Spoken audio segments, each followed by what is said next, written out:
Good afternoon, everybody. Good afternoon. If I could ask you all to take your seats, please. If I could ask you to take your seats, please. Thank you. Thank you very much. Thank you. Wonderful. So thank you, everybody, for being with us this afternoon. Welcome to the Cicely Saunders Institute. It's our first in-person Cicely Saunders International Annual Lecture since pre-COVID. So it's a really wonderful occasion to have so many of you invited guests back in the room with us. And also welcome to the large number of people who are joining us and watching online through our Cicely Saunders International channel. And may I draw your attention to the screen for those of you watching online and those of you that have your phones in your hand. If you could join the conversation online with the hashtag and follow us also with the faculty and the Institute. So my first job this afternoon is to introduce Professor Graham Lord, the new Chief Executive of King's Health Partners. Thank you, Graham.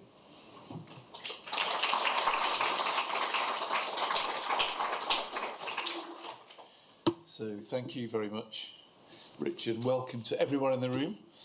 And I think over 1,000 people online, as you said, on the Cicely Saunders International channel on YouTube. So very exciting. I feel like a television star, so I even put on a tie, Richard, so to follow your lead.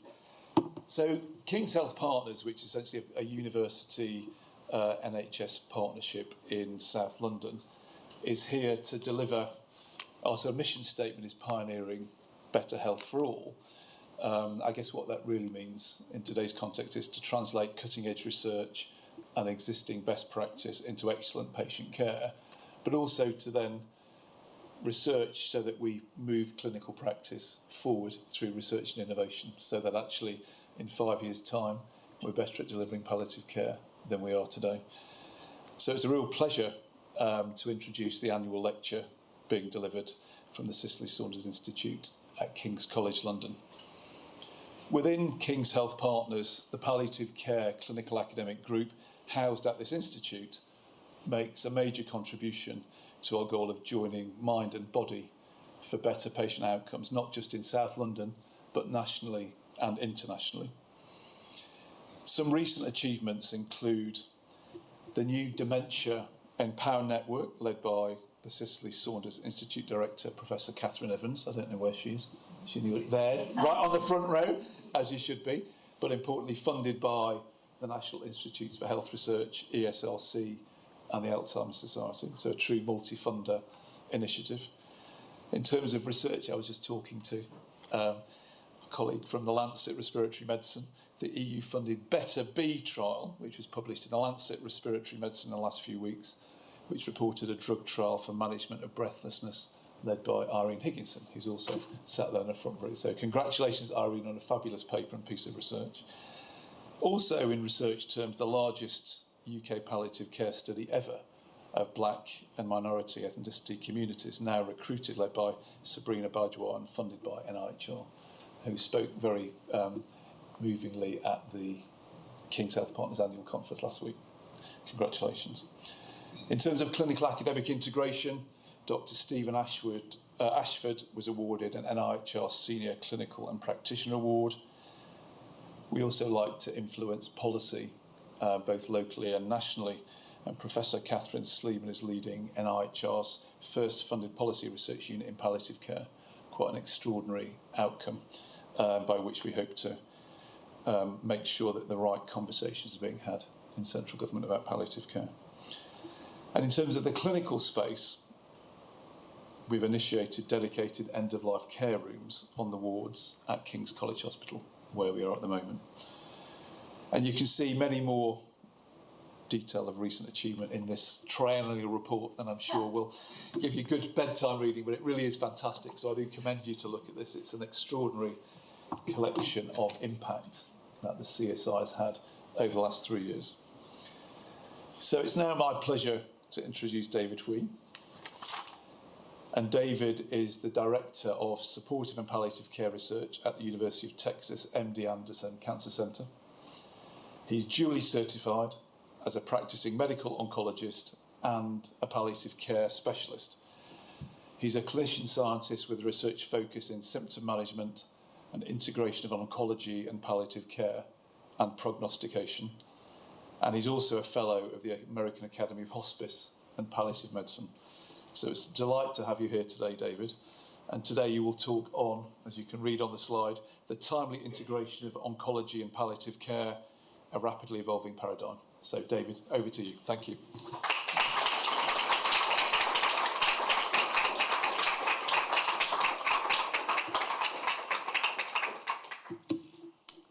Good afternoon.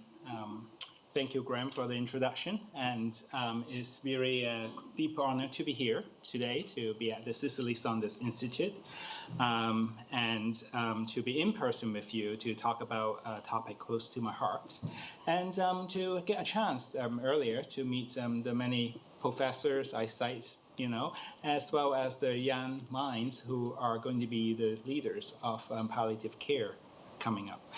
And I'd like to thank the organizing committee, Dr. Harding, Dr. Higginson, and the group for this unique and special chance to be here with the namesake institute with Dame Cicely Saunders. So because the title is timely, I got to finish this in about 35 minutes. So we shall get going on the ride together. Here are my disclosures. And we will talk about the evidence of how far we have come along, where we are now in regard to integration, and we'll talk about the future a little bit, what are some tips as we go forward, and we'll talk about that a little bit more before we summarize. But first, let's start to talk about someone I admire. Dame Cicely Saunders, here's a quote: "Palliative care above all is concerned with journeys of discovery. For patients, a discovery for what is lasting and important for them as they unravel some of the knots and deceit and regret. And for those who love them, the discovery of their own strengths in new roles to help them to live on and finally to find something new to live for. And for all the staff, the continuous search for medical, nursing, and counseling excellence." And this is what we're searching for, this excellence. So in this presentation, we'll see what we have discovered over the past few years. Well, let's start talking about our patients. Our patients with cancer is the focus of this presentation here. And whether patients have incurable disease or curable cancer, we discover that they have a lot of supportive care needs. The needs include cancer-related symptoms that change over the disease trajectory, treatment-related side effects, comorbidities that patients have with them, psychological distress starting from the time of diagnosis, information needs, caregiver support needs, as well as for patients with incurable disease, end-of-life care issues. Now, as you all know, palliative care started out focusing on patients at the very end of life because of the vision and recognition that these patients, have a tremendous amount of suffering. But what we discover over time is that, patients even much earlier in the disease trajectory also have similar concerns. And so I think over time we have evolved a little bit to have this, what we call supportive and palliative care, providing this care for patients earlier in the course of disease. And in fact, when I talk to patients, and they look at this slide and they ask me, so why is supportive care not providing care to patients with even curable disease? And I say, you're right, I got to add this part too. Maybe we can evolve into supporting these individuals if the bandwidth allows. So of course, this is fundamental to the heart of palliative care, is this understanding that physical, emotional, social, spiritual, and informational needs are all strongly integrated with each other, and that in order to alleviate the suffering or treat any symptom, let's say dyspnea, we cannot just, treat the physical element, but have to address the emotional, social, spiritual, and informational aspect. And to do that effectively, to the vision of them Cicely Saunders is to have this interprofessional team where the patient is in the center, families oscillating, and then here we have the team all working closely together in a situational leadership fashion to support patients. I know I'm speaking to the converted, so we will not focus too much on this, but I think this principle is at the heart of what we do every day. And then we also have developed multiple models of supportive care delivery. Going beyond hospice care in the community, we now have well-established home care, palliative care programs. We have in the hospital, inpatient palliative care units in some settings. We have the mobile or consultation team inpatient. And then as well, outpatient clinic and even telehealth. That's been rapidly evolving since the pandemic in particular. And if you look at this diagram here, you can see along the disease trajectory, the community-based as well as the inpatient-based program tend to focus on patients who are sicker by definition. So really, if we want to deliver palliative care earlier in the disease trajectory, we need to have more of the outpatient and potentially telehealth interventions. And so where's the evidence? Well, this is 14 years ago now. TAMO had this landmark study randomizing patients to integrated palliative care versus routine oncologic care. And we see that the quality of life improved along with patients' mood. They have less aggressive end-of-life care. And in fact, the survival improved as well in this as a post-hoc secondary analysis. So this really got everyone very excited. And since that time, many randomized controlled trials been conducted in different countries. And as you can see, there's this growing number of systematic reviews, some conducted by the group here, essentially confirming that palliative care, yes, we can improve this very complex, multidimensional outcome of what we call quality of life, but also symptom burden, and some studies also support the survival benefit. I like to highlight even some newer studies that's been done, and this is one that was conducted in China. And they have also early stage of palliative care development, but the oncologists working with the nurse specialist, dietitian, and psychologist. And in this study, the primary outcome was survival. And they did find a significant improvement in these patients by about 4 months, which is very gratifying to see. And along with that, improvement in quality of life and the other secondary outcomes. Here's another study. In Mexico, the National Cancer Institute there, they see that patients who are randomized to this palliative care group compared to routine oncologic care also has a survival benefit.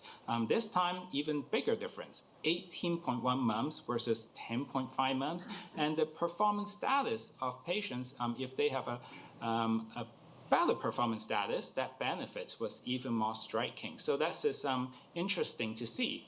These are the patients who we can introduce palliative care earlier, and they have more to benefit from. So let's take a step back and think about the mechanistic drivers of why early palliative care works. And to me, there are 3 main buckets: timely symptom management, longitudinal psychological support, and enhanced communication and decision making. Starting with symptom management, well, if we could work with patients earlier on, because we all know they start with a lot of symptoms like pain or dyspnea and weight loss and tiredness. If we can improve their symptom control early on through proper education and treatment, we can improve the quality of life and satisfaction. And along the way, because they feel more confident about managing their symptoms, may be less likely to show up in the emergency room with fewer symptom crises, less aggressive care, particularly closer to the end of life. And perhaps with concurrent palliative care delivered along with oncologic treatment, we manage the weight loss, we manage the fatigue. Now they have better function, better nutrition, and can tolerate the cancer treatments better, leading to perhaps improved survival. So psychological support, we could potentially improve the anxiety and depression over time. It takes time to, do the counseling sessions and even for the medications to work. And with that, we can improve the quality of life. We also know that good spiritual care in multiple studies can improve not only quality of life, but lead to less aggressive care at the end of life through proper messaging. And then with better communication, it takes time, once again, to kind of help patients become more aware of what's happening, to develop that trust in relationship that not only helps with satisfaction, but help define the goals of care that are relevant to our patients, that may steer some patients off the more aggressive path of care, and by providing the actual plan of what they wanted to do, such as having a good, strong home care program in place that can also reduce the aggressiveness of care at the end of life. And perhaps it is the improvement in symptom and quality of life and decrease in aggressiveness of care, like avoiding the ICU visit, and along with that many complications that we could also contribute to survival benefit. So the take-home message is, it is complex. This is not a one single pathway that contribute to these complex outcomes, and it is through this multidimensional support that we believe why we can see the outcomes we see in the studies. So to me, the best form of palliative care is a preventative kind of care, that we can prevent suffering. And when we talk about prevention, what does that mean? Well, first we need to understand what's happening about the natural history of the illness. We need to have the foresight that the patient sitting in front of us is in that category and something will happen if we don't do something. We need to have effective evidence-based interventions and be able to introduce that intervention in a timely fashion, and hopefully we can improve the outcomes. So take the example then for a patient with stage 4 lung cancer. Well, studies, we see that the symptom, is happening now in the patient. Let's say dyspnea can certainly get worse over time. And we know that there are effective non-pharmacologic as well as some pharmacologic therapies we could consider. And we can educate the patient. We can monitor them, we can support the caregivers over time, and that may very well not only improve the quality of life throughout early on, but also avoid those emergency room visits. I hope that all makes sense, and we see the evidence. And I think, again, you all probably would agree already. The challenge, though, is the real life does not always is running the same path as what we understand. So this is a systematic review looking at 12 million patients in different settings. It is a mix of different countries as well as including hospice patients. But the take-home message is that the median duration from palliative care referral to death is only 19 days. And so this is far, far away from what we hope to see, which 6 months is 180 days. So we only have a few weeks to work with the patient. As a result, we are still very much in the crisis management mode, and recognizing that the studies were picked after the Tamil studies being published. So we had lots of conversations earlier today, and one of them is this: why is this happening? And we all know that this is a self-fulfilling prophecy, that there's a lot of stigma still attached with palliative care. This contribute partly to the delayed referrals, and if patients don't get to see palliative care early enough, they die shortly after. Well, that confirms their idea that palliative care is for the end of life. And this becomes a downward spiral, perhaps, to a certain extent. Well, it may not have to be this way. We could potentially have a more positive cycle of referrals. And if we could, for example, improve the referrals timing, we could have a lot more time to spend with patients, and that could introduce greater benefits. The patients see it, the doctors see it, and leading to earlier referrals. So how do we change a downward spiral to a more upward spiral? Well, I think there are a few important facilitators, and here are 5 that I thought are particularly relevant. And so one is the use of a term supportive care as one strategy, of signaling to oncologists that we are here to save patients, not just at the end of life, but earlier in the disease trajectory. And when we did a survey of the oncologists, they feel that they're much more comfortable using the term supportive care to introduce this service to patients. And we found that the rate of referral increased significantly after we changed our program name to supportive care. Well, we actually didn't completely replace palliative care. We call it supportive and palliative care, and that worked just fine for patients. Now, since that time in the US, about half of the programs now in the cancer centers are using the term supportive and or palliative care, and as a way, and I know in Europe there's more and more centers along this line as well.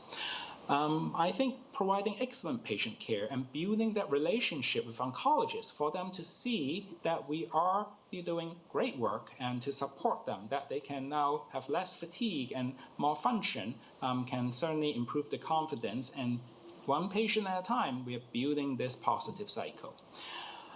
Educating the next generation of clinicians, particularly oncology team members, is critical as well. And we're talking about the fellows when they are still have a mind that's moldable, when they are able to take in the information and recognize, wow, palliative care is complex, that not everyone can just do it, and we do need to get patients referred to these people who can really help our patients.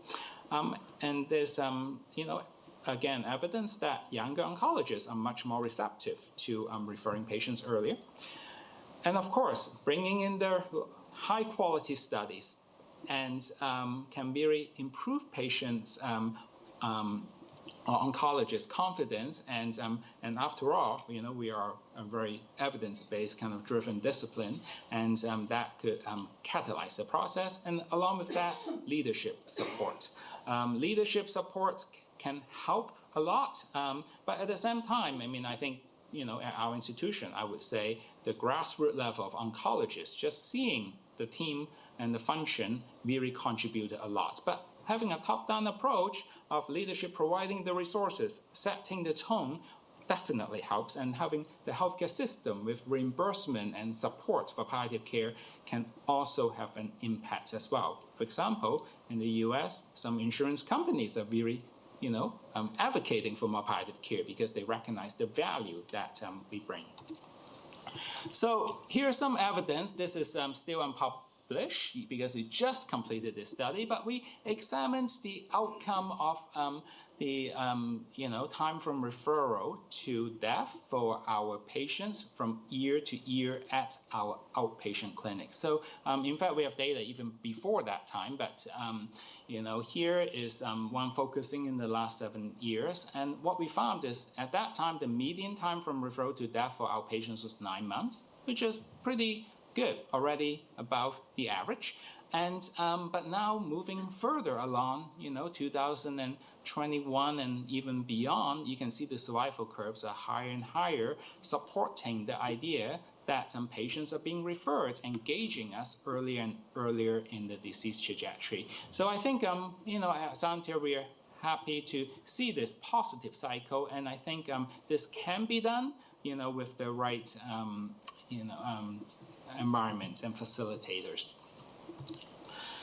So let's take a step back then about the evolution of palliative care from the days of Cicely Saunders. At that time, hospice care was the term, and in 1970s, Dr. Belfomant from Canada had the palliative care unit and coined this term. And since that time, it also signals a change from the community setting in hospice to more inpatient, setting. In the 1990s, one of the first outpatient palliative clinics was started by Dr. Buera, my mentor, in Edmonton. That time, this continued to grow a bit until the 2010 when you see the landmark paper with Dr. Tammo. And then 2020, we know what happened. There's the virus. And this also changed palliative care in some way. in that way, in the sense that it transformed our practice into a more telehealth approach. So we'll discuss that a little bit as we go as well. But with this evolution, it means that patients are seeing palliative care earlier and earlier, from only days of survival to weeks to months, and now we're talking about years in some centers. And the names are also evolving: hospice, palliative, and we use the term supportive care as well. I see this as all a very natural evolution for how our field is going, reaching out to more and more people and expanding the scope and the type of services that we provide.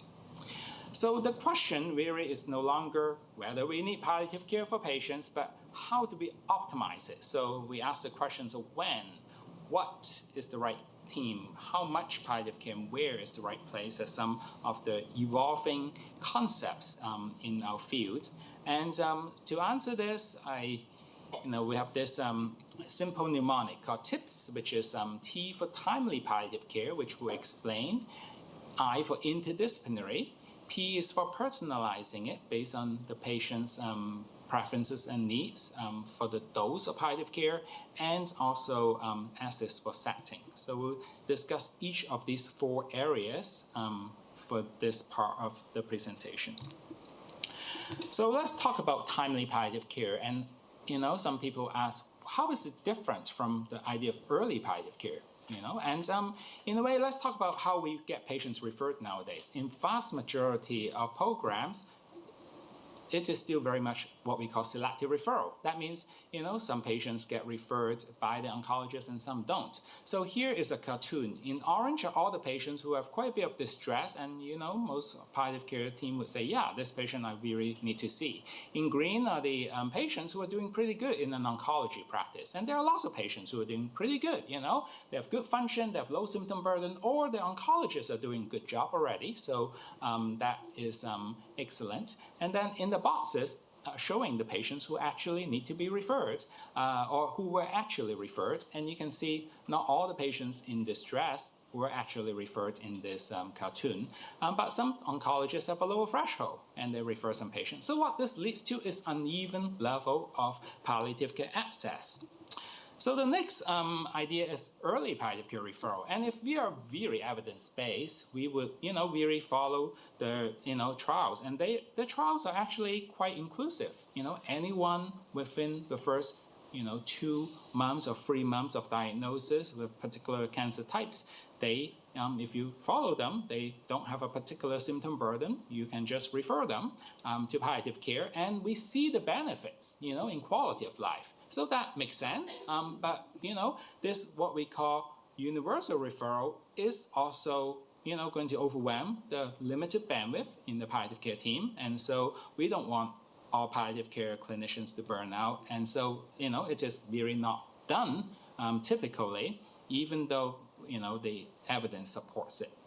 So the next framework then is what we call timely palliative care, which is, systematic screening of patients, recognizing those who are in need, and then referring the right patient at the right time.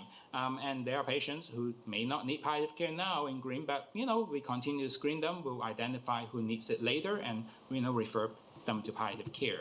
And the benefit of this is that we are more aligning the resources for the right patients. And in the oncology setting, they've been doing this all along. They do mutation testing, and identify the targeted population who would benefit from this. And so the concepts are very easy to understand.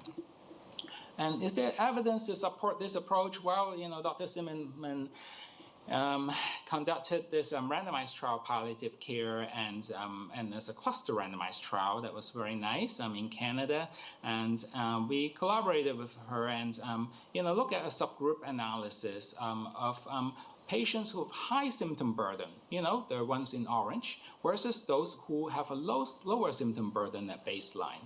And what you can see in the intervention arm is that those who have a high symptom burden, they were the ones who were more likely to benefit from palliative care, whereas if they're low symptom burden, not so much, not as much at least. And then in the control group, regardless of whether high or low symptom burden, they deteriorate in the quality of life. So this kind of is one way to support the idea that, well, this more selective approach could potentially help and also, triage patients properly. How do we do this timely palliative care? It makes sense. Well, we need 4 major elements. We need routine screening of patients, which we know from the literature makes a lot of sense. And, this group's done a lot of pioneering work in symptom assessment as well, but it goes beyond symptom. And then also to think about having defined referral criteria that, is rich between the oncology team and the palliative care team. Then you got to have some algorithm to match up when patients meet the referral criteria and trigger some form of referral. And ultimately, maybe this is the most challenging part, is to have a large enough outpatient palliative care program to actually take up the increase in referral. And this is not just increase in volume, this is increase in the timing as well. And there are some papers, I just don't have the time to show you all, but you can see the literature associated with that. And certainly these metrics can be met through this fairly straightforward timely referral pathway. And this leads to better outcomes and better access. And so one question we often get asked is, then who should be referred? So a while back, we, conducted a Delphi study asking a panel of international experts, who are the patients who, among for the oncologists and palliative care specialists, who should be referred to, specialist palliative care in the outpatient setting. And, as long as they have advanced cancer. And so the answers, and these are reaching fairly high level of consensus, which is defined as at least 70%, but some almost 100% is, if they have severe symptom distress, physical, emotional, existential, please refer them. And by the way, any one symptom or one issue is enough to trigger this referral. So in a way, these are almost like referral reasons of last defense. If you see them, please refer, right? And the next category would be if patients need additional assistance, complex decision making, or patient asking for it, which we hope can happen more and more. And then if they have neurological complications, such as delirium, brain metastases, or cord compression, well, these patients, they even if they don't have a lot of symptom concerns now, well, they would be soon enough, and certainly have a limitation on their prognosis as well. So would be good considerations for referral. And then we have 2 time-based criteria, meaning if they are within 3 months of diagnosis, but with about median survival of a year or less, or progress through 2 lines of systemic therapy. So these are more time-based criteria, but above 9 out of the 11 are needs-based criteria. So, highlights the panel's idea that we should recognize who needs to refer based on more than needs. And the reality is this was just the first step to identify who may benefit, because ultimately each institution, depending on the resources, may need to set a different threshold, but at least this is a set to begin the conversation. So now moving on to, very quickly, the second term for the I is interdisciplinary, and this is what kind of form of palliative care true to the spirit of Cicely Saunders. We believe this work mechanistically. I guess the question is, where's the literature on it? And this is a study of like a lot of the randomized trials, and that's been done comparing palliative care to routine oncologic care, focusing mostly on quality of life as a primary outcome. And in green are the interdisciplinary teams. In red are the physician, only palliative care.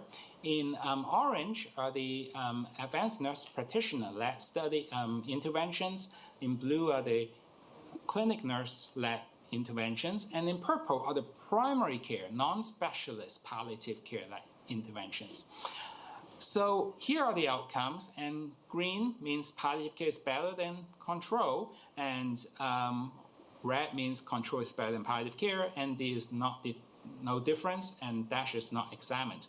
So, just a bird's eye view right now, you can see that a lot of the studies where the positive outcomes are lies if the green group supporting the interdisciplinary nature can have more an impact on the many outcomes. The individual ones, of course, they are in different settings, different countries sometimes. It's very hard to compare head to head, but the idea so far is that, the impact is more attenuated, and even less so for the primary palliative care studies.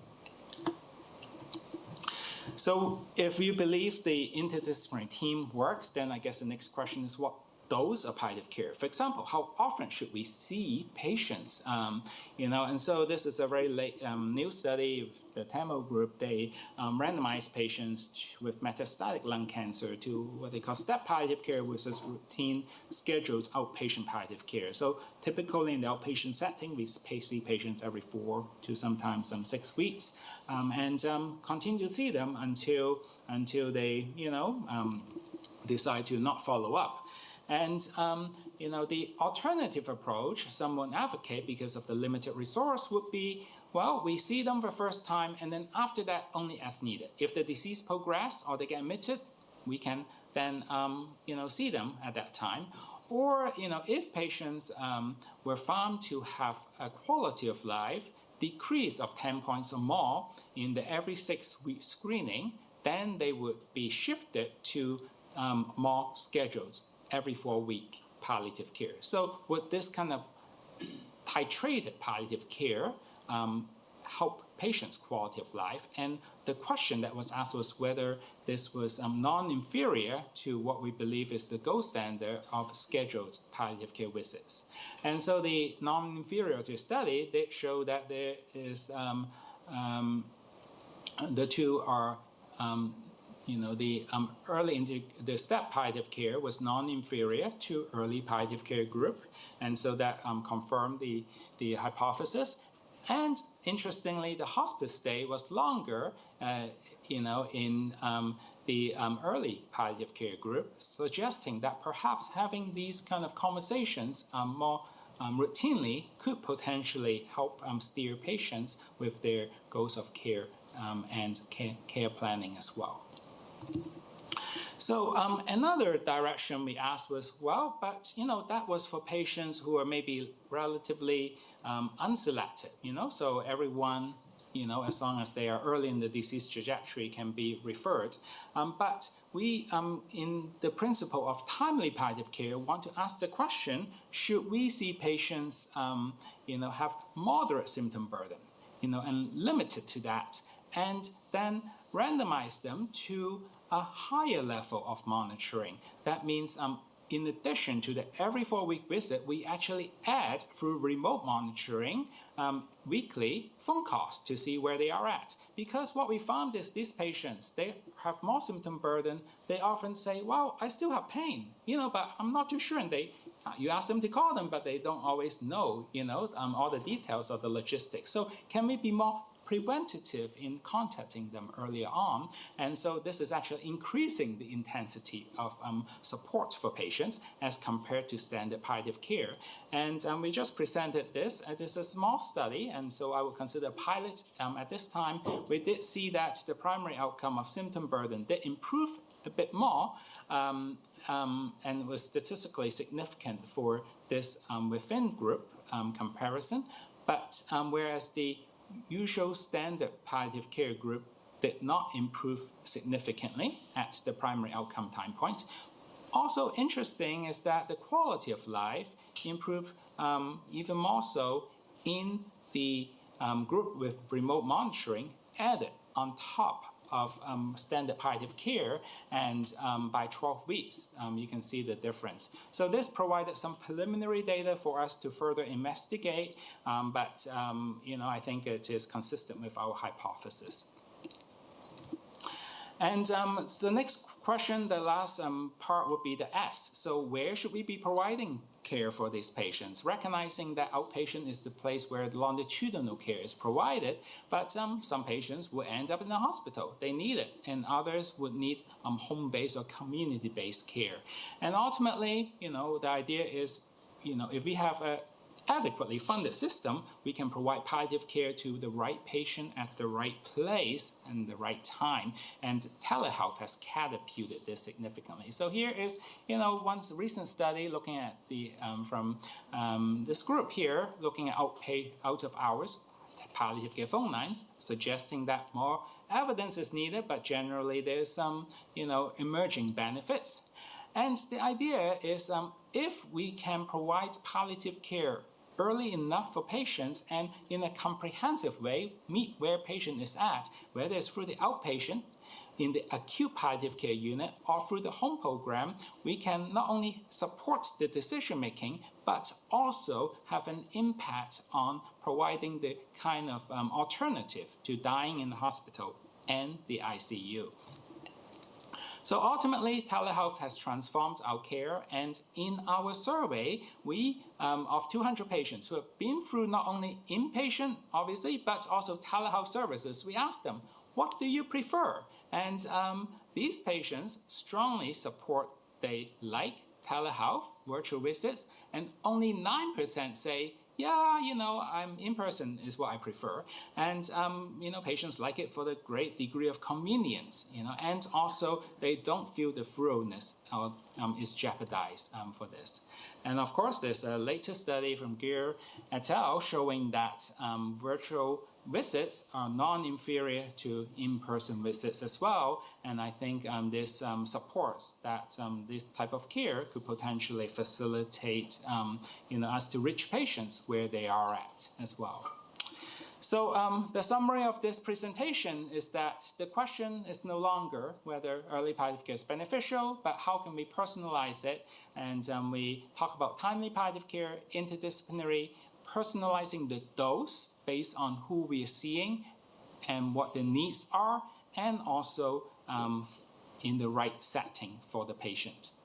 And at the end, when we talk about integration, we really need to think about that it's not just having good clinical program is enough. We absolutely need the research to bring the evidence to support the practice and train the next generation. And we need the education to provide the next generation of researchers and clinicians, and perhaps even administrators who can in turn bring the advocacy, the resources to support each of them. So I think regardless of which role you have right now, you have an important role to continue to build palliative care forward one step at a time.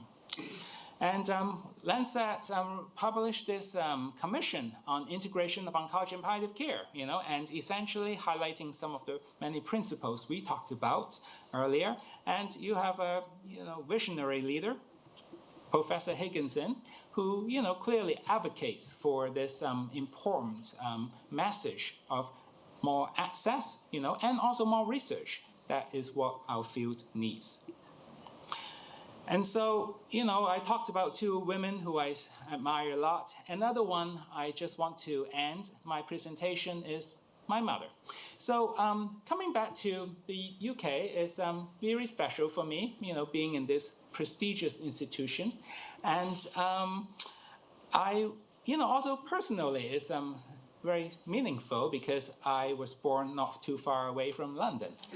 And, what I remember in childhood is walking, to school with my mother in the fog, and you can see the fog can be pretty thick sometimes. You can't see too far, right?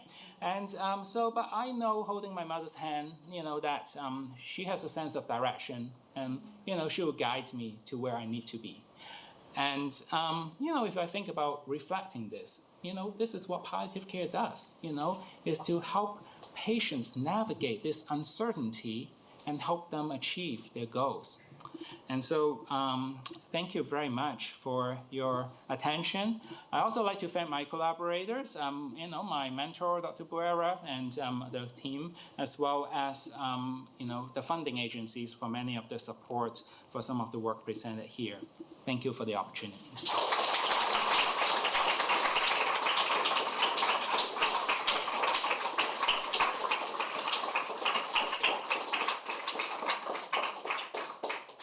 Thank you so much, David. I'm delighted to say that we now have some time to take questions from the audience for David on his talk this afternoon. So who would like to open with a question? Great, yes, we have one over here. Thank you. So thank you very much for your presentation and the clarity of your thoughts, and your slides were marvellous, so thank you very much. My question is about how we can adapt your thinking and your research to other conditions such as heart failure. So on the train on the way home, I'm a bit late on a grant application, and I'm going to change early to timely. I'm already going to do that. But any other tips and thinking that we could extrapolate to outside of oncology? Well, thank you for your presentation. Thank you for this. Just like to introduce Oh, yourself. sorry. So my name's Amy Gaddu. I'm a academic in palliative care in Lancaster and Blackpool. Thank you.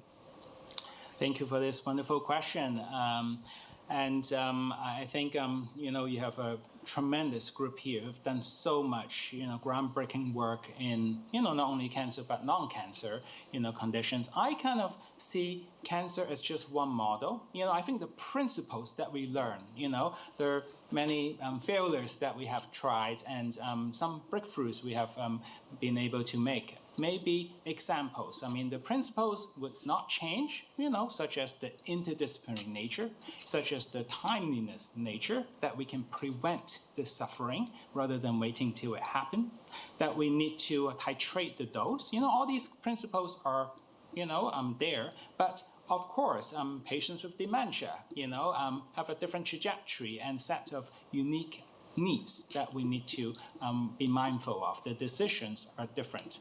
But just as an example, we were able to publish that list of referral criteria for cancer patients.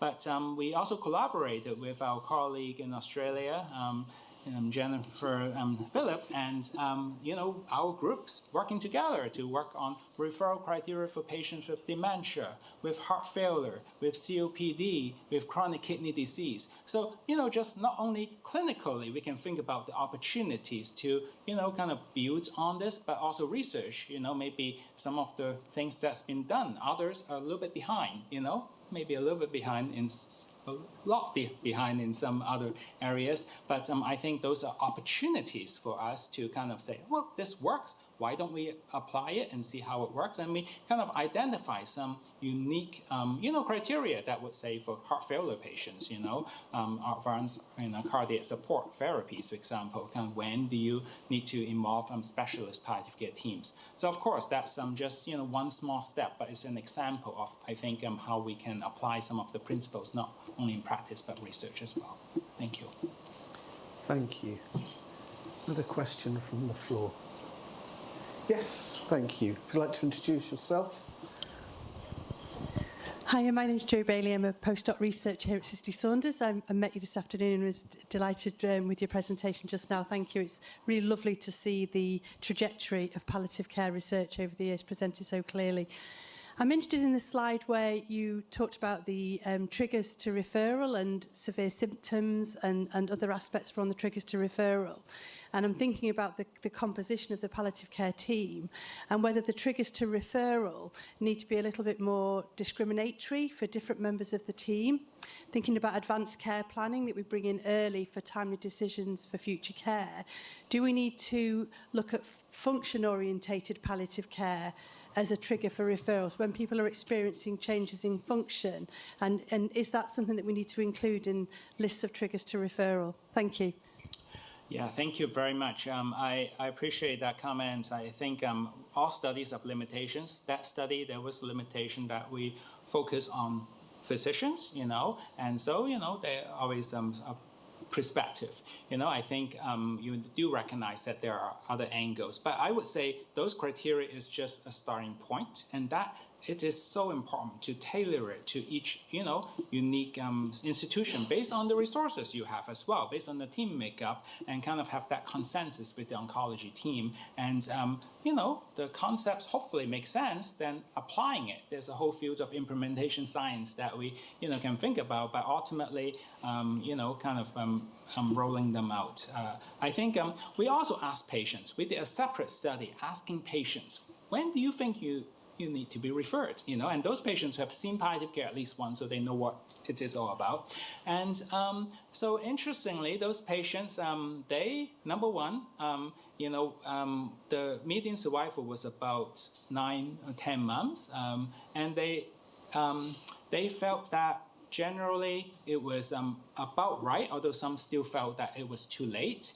And the number one reason that patient felt that they should be referred is about the symptom burden, particularly physical. So they do recognize, I think, we're not getting away from that, is that we are there to support them, in a large part about the physical. But there are other aspects, and I think, that's where we have, kind of more studies are needed, especially in the non-cancer, fields of multi-comorbidity, they're so complex. And I think, but these are opportunities for us to do more research. Thank you. Thank you, David. Time for another question from the floor. Yes, thank you. Hi, I'm Matthew Maddox. I'm a professor here at the Cicely Saunders Institute. I'm interested, maybe you might comment on how your department, it's quite local, but how your department works with the hospice sector in the US and how that fits in this development picture. Yeah, so thank you for your question, Matt. In the US, hospice is more home hospice. So they provide essentially for anyone who's like 6 months or less of expected survival, they would qualify for hospice. But in reality, hospice is not engaged, into the concept of that vicious cycle until often like 1 or 2 weeks before patients die. So, patients, but, what we have is this early palliative care where we can support patients throughout the illness trajectory. And if and when they find that it is very hard to, get back and forth to the hospital, or nowadays, even with telehealth, it reduces that, burden on them, then they could get hospice benefits in which they get the equipment delivered, the people visiting. Essentially, I see it as a more comprehensive form of home care. So it is quite different from the UK model as well as others, and I think this highlights the importance of recognizing every healthcare system is different, and that the solutions got to be local as well. With adaptive teams, even though the principles, I would still argue, are very much similar. Yeah. Thank you. Thank you, David. Do we have another question? Yes.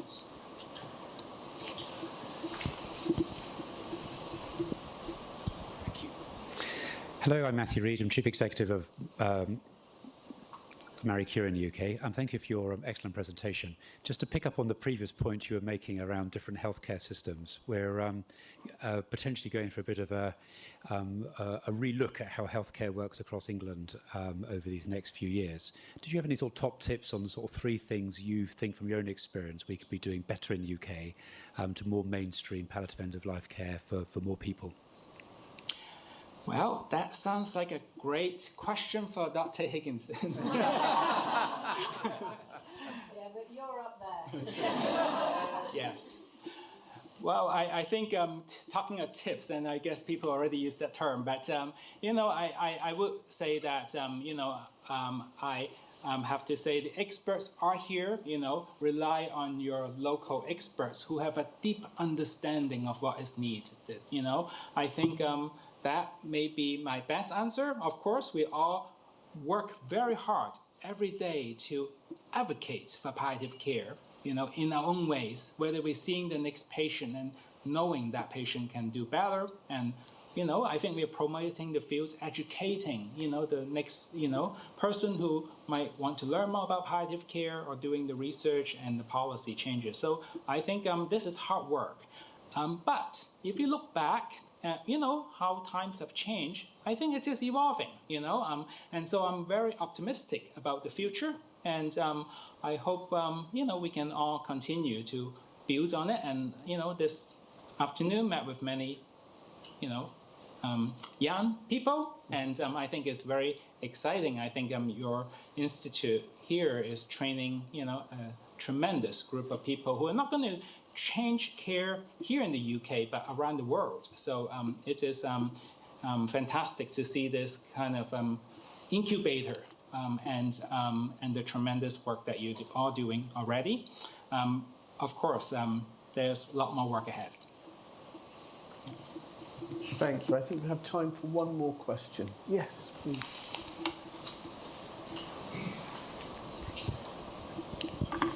Hi, Joanna Davis. I'm a research fellow here at the Cicely Saunders Institute. Thank you for a fantastic presentation. My question is about equity. I wondered in those lovely survival graphs that you showed us, whether you've been able to look at kind of subgroups in terms of whether some groups are more likely to benefit from the timely palliative care interventions, groups other than just looking at the split between high and low symptom burden. So I wondered partly whether you'd looked at that. And then also a kind of more general question about how we can ensure that all groups in society benefit equally from improvements in palliative care. Yeah, I thank you for your question. It's very topical, and certainly I think, one of the key, principles of palliative care is to, recognize the vulnerables and to support them, and I think we are getting to be very mindful, and whether, we are clinicians practicing every day, seeing patients, or, researchers looking at those important variables, or even journals, in a journal editing, and we are thinking of are we kind of some subgroups of investigators? We are more less likely to, accept their papers. And so, I think every aspect of that, some of this is implicit that we got to be very careful about, but the reality is we got to have the data. So if we do more introspection and actually publish them, then it gets some attention, and identify not only the gaps of knowledge, but the gaps of care that we can promote. So I think, truthfully, there's still a lot of gaps, and we need to work hard to fulfill them. So thank you. Thank you. Thank you, David. It's now my pleasure to invite the closing remarks from Kate Kirk, who's the Chair of the Board of Trustees of Cicely Saunders International. Thank you, Kate.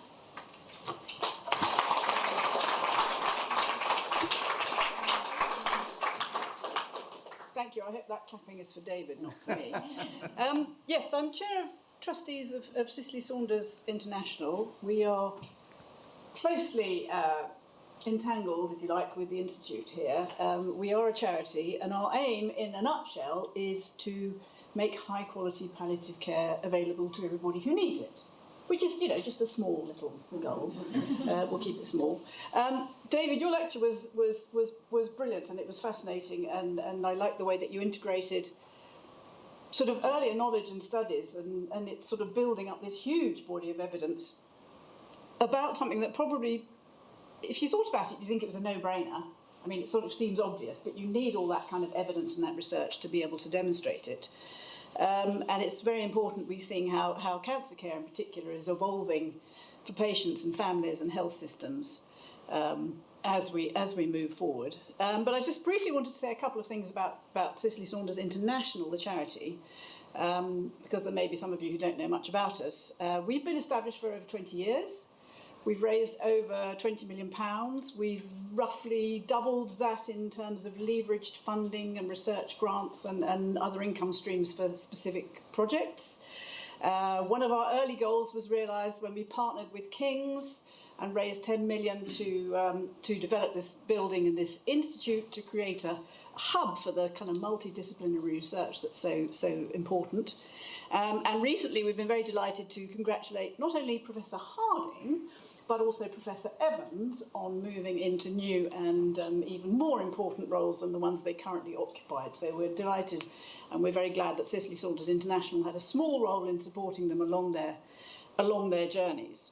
And we continue to seek ways of supporting not only leading edge research into all aspects of palliative care, but also developing the doctors, the nurses, the physios, the social workers, the researchers, the scientists, and everybody else who contributes to growing and advancing palliative care, as David outlined so clearly in referring to the needs for interdisciplinary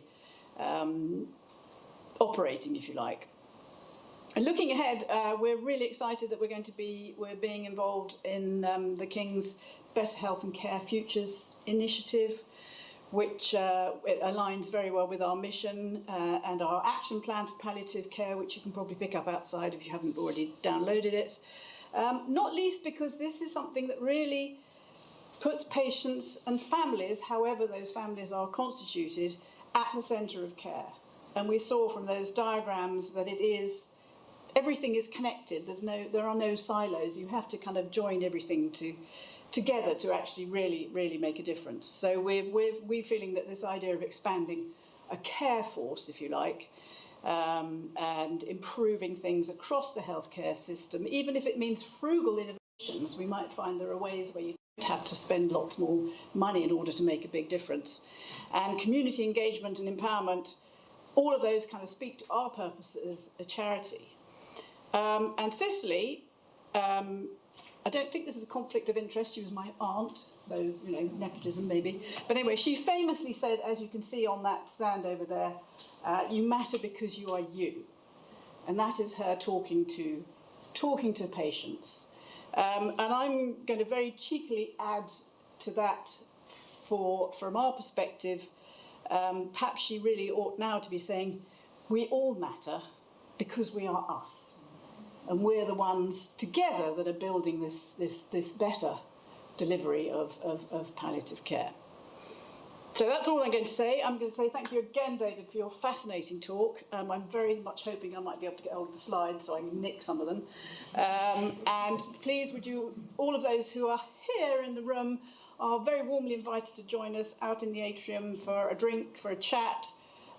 There are plenty of Institute staff around, some trustees from Cicely Saunders International and others, so hopefully we can have some interesting conversations over a glass of wine or a cup of tea or a piece of cake. But thank you very much for coming and enjoy the rest of your evening. Thank you.